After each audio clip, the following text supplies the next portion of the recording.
Miss হবে না আপনার পছন্দের টিভি শো। দেখুন জি5 অ্যাপে একদম ফ্রি। অন্য একজন মহিলার জন্য আপনি মাকে ঠকালেন কি করে? এটা কোথায় দেখলো আমাকে? আমাকে তো কিছুই বলেনি। আচ্ছা, সেই জন্যই কি কদিন ধরে ঠারে ঠারে আমাকে কথা শোনাচ্ছে? ছোটরা যদি বড়দের ভুল আর অন্যায় করতে দেখে তাহলে সম্মানটা কি করে দেবে বলুন তো? দেখো, গিয়ে বোমা ফাটানোর জন্য অপেক্ষা করছে বোধহয়। অজয়, তোমার বাড়ির লোকেরা জেনে যাওয়ার আগে মেয়েটার একটা পার্মানেন্ট ব্যবস্থা করে ফেলো। ধ্রুবর লাইফ আর মিত্তির বাড়ি, এই দুই জায়গা থেকেই ওকে চিরবিদায়টা জানিয়ে ফেলো। তা না হলে তোমার ইমেজ, তোমার সম্মান, তোমার ঘর বাড়ি কোনোটাই আর বাকি থাকবে না। না না না, কিছু একটা বড় সড়ো করতেই হবে। অজয় মেটারের মান সম্মান ওই মেয়েটা ধুলোয় মিশিয়ে দেবে, সেটা আমি কিছুতেই হতে দেব না। ওই মেয়েটাকে চিরদিনের জন্য মিত্তির বাড়ি থেকে সরিয়ে দিতে হবে, খুব শিগগির।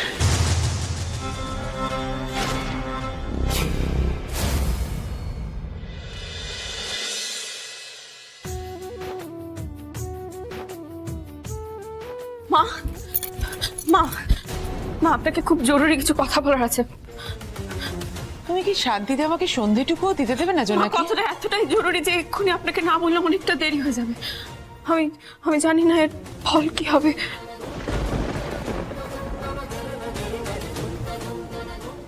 হেয়ালি না করে যেটা বলবে সেটা স্পষ্ট করে বলো।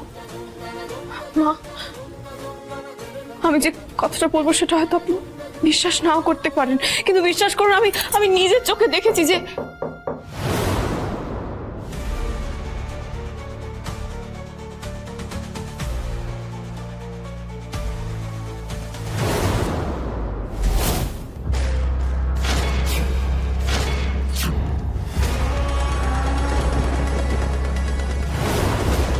কে এলো? তুমি বলতে পারছো না কে এলো?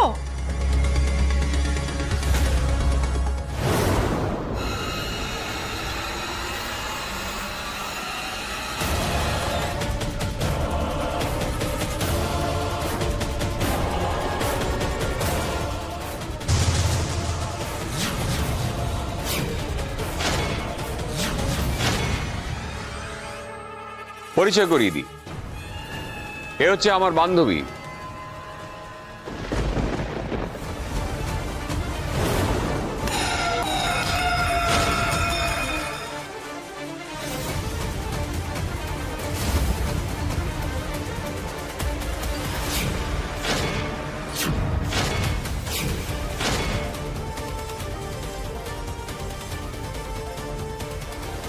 এইটুকুতেই চমকে গেলে? তাহলে আমি পরেরটাও খোলসা করে দিচ্ছি।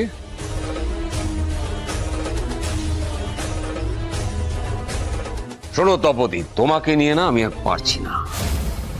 তোমার এই সারাক্ষণ জ্ঞান জ্ঞানানি, সবকিছুতে ফেইলিওর হওয়া আমি জাস্ট মেনে নিতে পারছি না।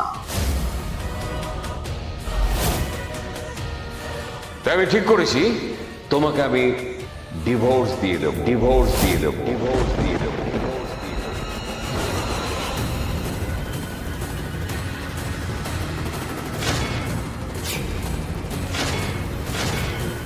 আর শুধু তাই নয়,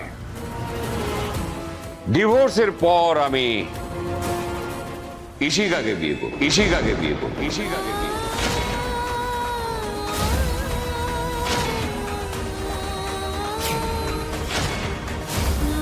কি মনে করছেন কি আপনি?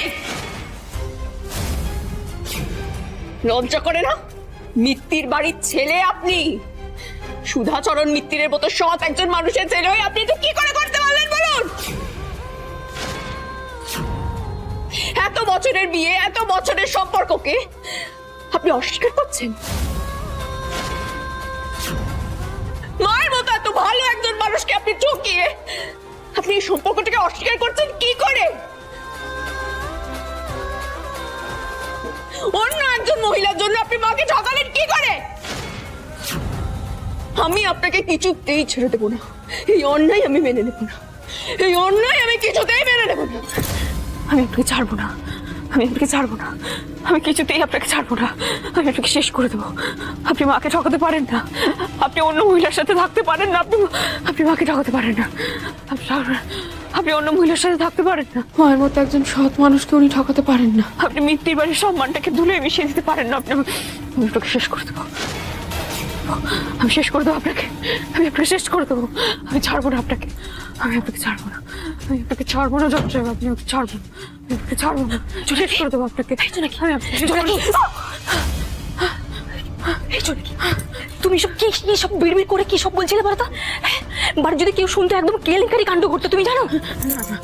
না না না না না না না না না, কিছু করে তুমি জানো কি সব ভুলভাল স্বপ্ন দেখছিলে আর বিড়বিড় করে বলছিলে? কি সব বলছিলে যেন বর্দা অন্য কোনো এক মহিলা।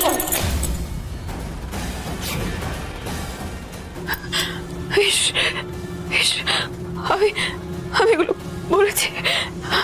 না না না, ভাগ্যিস জুনিয়া মিত্তির ঘরে নেই, অন্য কেউ শুনতে পায়নি তো ছোট কাকি? না না না না, কেউ শুনতে পায়নি। কিন্তু জোনাকি এসব কথার মানে কি? কি হয়েছে, কি হয়েছে তুমি আমাকে বলো। আমি কাউকে বলতে পারছি না ছোট কাকি, আমি কাউকে বলতে পারছি না। আমি জজ সাহেবকে একজন মহিলার সাথে দেখে একবার না দুবার দেখেছি, দুটো জায়গায় দেখেছি। বলছো কি তুমি? আচ্ছা ছোট কাকি, জজ সাহেবের কোন সেক্রেটারি আছে? হ্যাঁ না, সেটা তো আমি জানি না, কিন্তু তুমি এসব কথা বলছো কেন? এসব কথা বাড়ি যদি কেউ শুনো। অনেক দিন বলছি ছোট কাকি, আমি মিথ্যে বলছি না, আমি মিথ্যে বলছি না।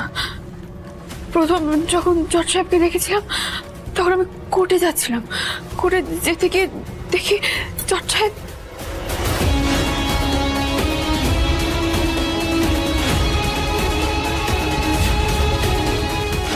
তারপর আজকে ওই রঘুর ডাকাতকে যখন গাড়োতে পুরো শৈশবোধ করে ফিরছিলাম, আমরা একটা ক্যাফেতে গেছিলাম। ওই ক্যাফেতে এসব কি বলছো তুমি? আমি তো বিশ্বাস করতে পারছি না, এটা কি করে সম্ভব নাকি? আমার এত রাগ হচ্ছে না, মনে হচ্ছে জজ সাহেবকে বেশ করে কাউকে কিচ্ছু দুমদাম করে কিচ্ছু বলবে না, বুঝতে পেরেছো? আমাকে কথা দাও, তুমি কাউকে কিচ্ছু বলবে না, এমনকি তুমি ধ্রুবকেও কিচ্ছু বলবে না। তুমি জানো না জোনাকি, এইসব কথাগুলো কে কিভাবে নেবে তুমি জানো না। বাড়িতে সাংঘাতিক অশান্তি শুরু হয়ে যাবে। জি5 ডাউনলোড করুন আর সব এপিসোড দেখুন একদম ফ্রি।